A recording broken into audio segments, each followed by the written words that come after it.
Hello guys, hello, this is for Earth signs, Virgo, Capricorn, and Taurus. Earth signs.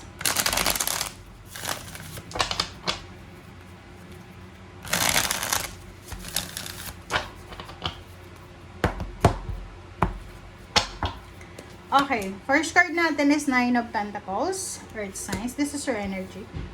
Patient. Sorry.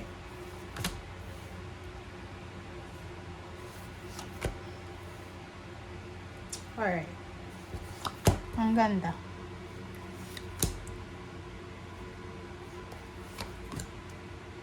Okay. So, Earth signs, Virgo, Capricorn, and Taurus. Sa ilalim mo pala is Judgment. Judgment and Emperor, King of Swords. So, this weekend, nag-iisip ka. Okay? You're waiting for an idea, an information, para sa plano mo. Parang ganun. So, hindi ka makapag-desisyon because you're waiting for a finalization, a confirmation. Okay? Page of Cups. Wow. Earth signs. Ang nakikita ko dito, Virgo and Capricorn. Virgo and Capricorn, single ka ba? Kasi kung makikita mo dito, you're aiming for a financial success. You're aiming for a financial success. Alam mo, bilang isang Earth signs, bilang isang energy ng Nine of Pentacles, lahat ng gusto mo na financial success ay makukuha mo. Kasi unang-una, magaling ka, masipag ka, magaling ka dumiskarte. Madalino ka. But the problem is, there are some, hindi naman lahat masipag. So, sinasabi ng barahan na meron ditong like your single mom or pwedeng matagal ka ng single and parang feeling mo kung hahanapin mo yung success mo through your effort, physical effort, siguro mahihirapan ka. So, nakikita ko sir dito, isa sa mga posibleng maiisip mo, kasi kung makikita mo dito, decision making to eh. Magde-decision ka para sa stability na to, Emperor. Isang desisyon ang gagawin mo, maghahanap ka ng katuwang. Like parang halimbawa, breadwinner ka sa family mo, panganay ka or pwedeng ikaw lang yung nakapagtapos sa pamilya. Sinasabi ng bara sa'yo, okay? Sinasabi ng bara sa'yo dito na posible na maghanap ka ng katuwang. Pwedeng mag-asawa ka ng mayaman. Yun yung maiisip mo. Magpapaligaw ka sa mayaman. Parang ganon. And sinasabi ng bara sa'yo dito, this collaboration is all about money. Okay? Kumbaga, kung yung iba sa inyo dyan, magkakaroon kayo ng relationship, mabilis na relationship, hindi mo siya mahal eh. Kailangan mo lang siya siguro. Or kailangan mo ng katulong. Which is, hindi naman yun masama kung hindi naman natin yan gagamitin, like iiwan natin pagtapos na tayo, diba? So, dito sa barahang to, sinasabi ng bara sa'yo na magdahan-dahan ka sa pagde-decision mo, sa judgment mo, especially sa pakikipag-collaborate, okay?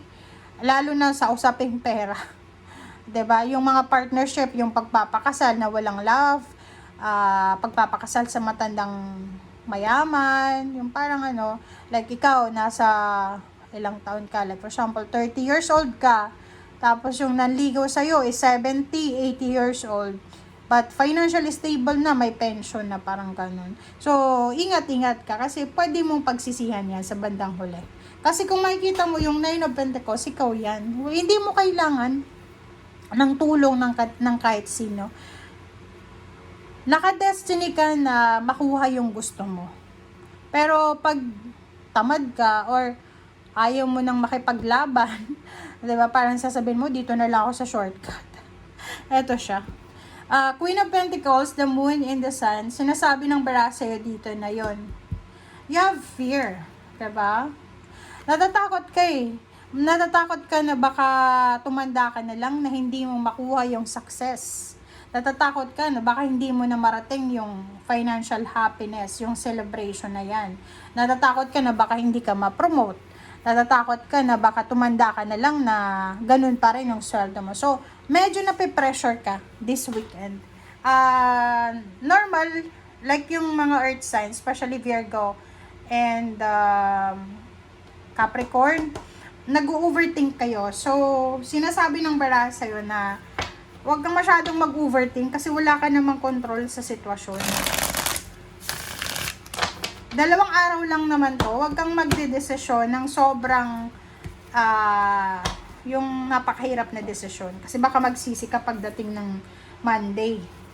'Di ba? Okay, 9 of Swords, 8 of Pentacles, 2 of Cups. Sabi ko na love life talaga yun. 7 of Wands, Queen of Cups, and Queen of Swords. Sa ilalim niya, Lovers. Sabi ko na sa iyo 'di ba? Ang pangarap mo bilang earth signs ay makapag-asawa ka ng financially stable talaga. 'Di ba? Parang nakikita ko siya dito, i-give up mo yung justice, yung balance, yung prinsipyo mo. Parang nakikita ko siya dito, i-give up mo yung prinsipyo mo para sa collaboration, para sa marriage, or para sa kaligayahan mo, love life. So, yun.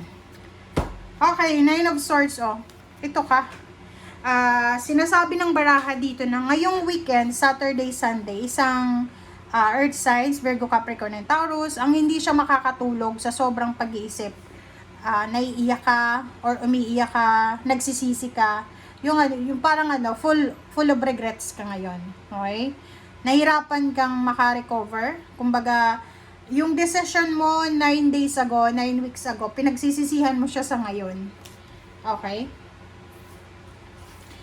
Page of Cups, 8 of Pentacles. So, nakikita ko sa'yo dito na you are torn between your relationship or between your heart and your mind. So, nakikita ko sure dito na hindi mo alam kung ano ba yung priority mo sa weekend na to. Magpahinga ba, magtrabaho, or mag-focus sa love life. Parang ganun. Yon sa 2 of Cups naman, na Knight of Swords, mag-iingat ka daw sa pagdedesisyon sa love life. Yun, kakasabi ko lang sa'yo kanina ha. Earth signs, mag-iingat ka. Huwag kang makikipag-commit, 2 araw lang to 'di ba? 21, 22 ng March. Huwag kang makikipag-commit kung makikipag-live-in. Okay? And, if ever may negosyo ka, if ever may asawa ka, may collaboration ka na, may partner ka na, ingatan mo yan. Okay? Ingatan mo. And, yung Queen of Pentacles na to, sinasabi ng baraha, kalma. Kumalma ka, earth signs. Huwag kang masyadong aggressive and impulsive ngayon. Love life man yan, or trabaho. Ay, yung Queen of Swords dito, huwag kang matakot sa mga darating. Wala tayong control doon kung ano man ang dumating. And last card mo is 9 of Cups. Prioritize your emotion, prioritize your heart. Lalo doon sa mga hindi makatulog sa gabi, isip ng kung ano-ano, prioritize your heart, guys. Okay? So, yun guys ang sinasabi ng baraha. Thank you for watching and see you again. Bye!